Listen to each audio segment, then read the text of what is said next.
جی الحمدللہ، آج چکن بنا تھا اور ابھی اس ٹائم چکن کے مسالے کی تیاری کی جا رہی ہے۔ پیاز کاٹا جا رہا ہے، ٹماٹر، ہری مرچ، دھنیا وغیرہ کاٹا جا رہا ہے۔ یہاں پر جی ٹماٹر، لہسن، ادرک، ہری مرچ وغیرہ گرینڈ کر کے اس کا مسالہ بنایا جا رہا ہے، اور اس کے بعد پیاز بھون کر چکن کو ڈال دیا گیا الحمدللہ، اور آہستہ آہستہ سالن کی خوشبو پورے دسترخوان پر پھیلنے لگی۔ یہ جو آپ سالن بنتا دیکھ رہے ہیں، یہ کوئی عام سالن ہے ہی نہیں ہے، یہ کسی کے بچوں کا رزق ہے، کسی ماں کی دعا ہے اور کسی ضرورت مند کے دن کا سہارا ہے۔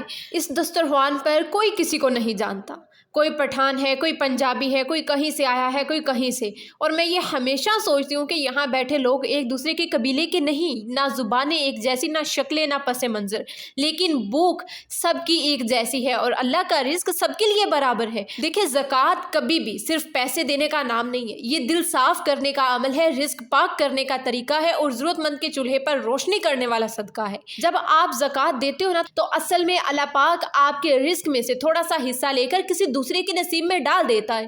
فری دسترخوان پر کھانا کھلانا یہ سنت رسول ہے، اور یہ نیکی اللہ کے ہاں کبھی بھی ضائع نہیں جاتی۔ شاید ایک سالن کی پلیٹ کسی کا پورا دن بدل کر رکھ دے، شاید ایک روٹی کسی کے بچوں کی دعا بن جائے۔ یا رب العالمین، جس بندے نے آج اس دسترخوان کو روشن کیا، اس کے عمل کو قبول فرما۔ یا رب العالمین، جو نیت اس نے تیری خوشنودی کے لیے کی، اسے اپنی بارگاہ میں قبول و منظور فرما۔ یا رب العالمین، اس کے رزق کو پاکیزہ اور وسیع فرما۔ یا رب العالمین، اس کے ہر کیے ہوئے عمل کو صدقہ جاریہ بنا دے۔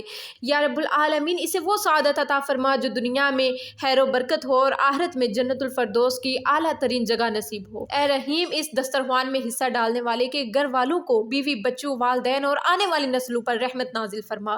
ان کے دلوں میں ایمان کی روشنی ڈال، ان کو دین اور دنیا میں کامیابی عطا فرما، ان کی آزمائشیں آسان کر دے، ان کی اولاد کو صالح، نیک اور کام کے قابل بنا دے، انہیں دین کی محبت عطا کر اور ہر بری صحبت سے بچا۔ یا رب العالمین، ان کے رزق میں برکتیں ڈال دے، ان کے گھر میں سکون، محبت اور عزت برقرار رکھ۔ یا رب العالمین، اس فرد کو اور اس کے اہل خانہ کو صحت مند زندگی عطا فرما، جسم مضبوط اور اعصاب عطا فرما، جہاں کوئی مرض ہے شفا دے، جہاں کوئی کمزور ہے توانائی بخش دے۔ یا رب العالمین، ہر بیماری اور تکلیف سے اسے محفوظ فرما۔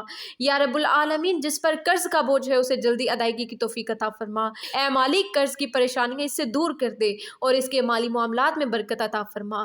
یا رب العالمین، اگر یہ نیکی کسی مرحوم کے ایصال ثواب کے لیے کی گئی ہے تو ان مرحومین کی مغفرت عطا فرما۔ یا رب العالمین، ان کی قبروں کو جنت کے باغات میں سے بنا دے، انہیں رحمتوں اور نور سے بھر دے اور ان کی اولاد کو صبر اور اجر عطا فرما۔ یا رب العالمین، جو نیکی آج ہوئی اس کا اجر مرحومین تک پہنچا دے اور ان کی قبروں کو روشن کر دے۔ اللہ پاک ہماری اور ہماری تنظیم کی محنت کو قبول فرمائے، اس کے ذریعے آنے والی ہر خدمت کو جسم اور روح تک روشنی اور سکون عطا فرما۔ تو آپ سب سے گزارش ہے کہ فرض نمازیں ادا کریں، نوافل پڑھیں اور اللہ تعالیٰ سے دعا کرتے رہیں، اور ہمیں بھی اپنی دعاؤں میں یاد رکھیے۔ تو آئیے دنیا کا بینک بیلنس چھوڑ کر آخرت کا اکاؤنٹ بھریے، خدمت حل کے سفر میں شامل ہو کر۔ جزاک اللہ خیر۔